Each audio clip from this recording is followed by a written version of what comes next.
कि जितना हिंदू होकर हिंदू हमारा विरोध कर रहे, काश उतना यदि लव जिहाद करने वालों का विरोध किया होता तो भारत में धर्मांतरण ना होता। कि बेटा जितनी परीक्षा तुम दे रहे इतनी तो सीता माता की भी नहीं। जे विरोध करे ने एनी तो ठठरी।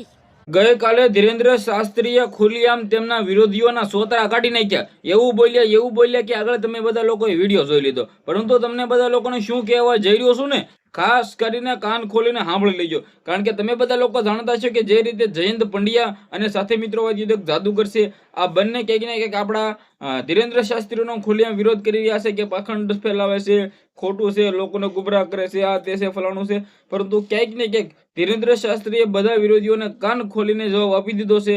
હવે ક્યાંક ને ક્યાંક આ મુદ્દાની વાત એ છે કે હવે જે થવા જઈ રહ્યું છે, હાલ મિત્રો વાત કીધું જાદુગરે તો એવું કહ્યું છે કે ભાઈ મને પોલીસ પ્રોટેક્શન મળે, મને સુરક્ષા મળે તો હું હજી પણ જવા તૈયાર છું. પરંતુ જયંત પંડ્યા ખોવાઈ ગયા છે. જયંત પંડ્યા મને નથી લાગતું કે હવે તે જશે. જ્યારે દેવપૂજક સમાજના લોકોના માંડવા રોકવાના હોય છે ત્યારે તો આ જયંત પંડ્યા છે એ ખુલ્લેઆમ પોલીસ સાથે જોવા મળે છે. પરંતુ અત્યારે પોલીસ તેની સાથે કેમ નથી જવા માંગતી, અત્યારે ધીરેન્દ્ર શાસ્ત્રીના દરબારની અંદર કેમ નથી જવા માંગતી, ખબર નહીં. જે આ મિત્રો વાત કીધો તમે બધા લોકો ક્યાંક ને ક્યાંક જાણતા હશો કે ધીરેન્દ્ર શાસ્ત્રીને ખુલ્લેઆમ પડકારો મળે છે, પરંતુ ધીરેન્દ્ર શાસ્ત્રી કોઈ દિવસ કોઈનેથી પણ ડરવા વાળા નથી.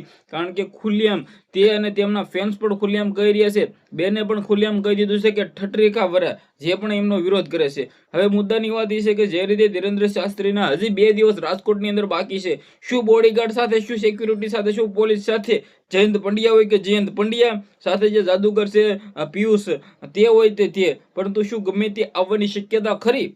જે આ મિત્રો વાત કીધું આવી પણ શકે છે, પરંતુ ધીરેન્દ્ર શાસ્ત્રી તો તેમની રાહ જોઈને બેઠા છે કે ભાઈ આમના પણ મારે પરસા કાઢવા છે. ધીરેન્દ્ર શાસ્ત્રીએ કહી દીધું ખુલ્લેઆમ કે ભાઈ પિયુષ જાદુગર અને જયંત પંડ્યાના પણ પરસા કાઢવા છે અને તેમના પણ ખોલવા છે કાંડ. જે આ મિત્રો વાત કીધો તમે બધા લોકો જાણતા છે કે ગુજરાતની અંદર સારું એવું નામ જયંત પંડ્યા હાલ મિત્રો વાત કીધો ક્યાંક ને ક્યાંક વારંવાર સરસામાં આવતા હોય છે. ઘણી જગ્યાએ તેમના પર હુમલાઓ પણ કરવામાં આવ્યા છે, પોલીસ પર હુમલાઓ પણ કરવામાં આવ્યા છે, જ્યાં પણ ત્યાં રેડ પાડતા હોય છે, માંડવા રોકતા હોય છે.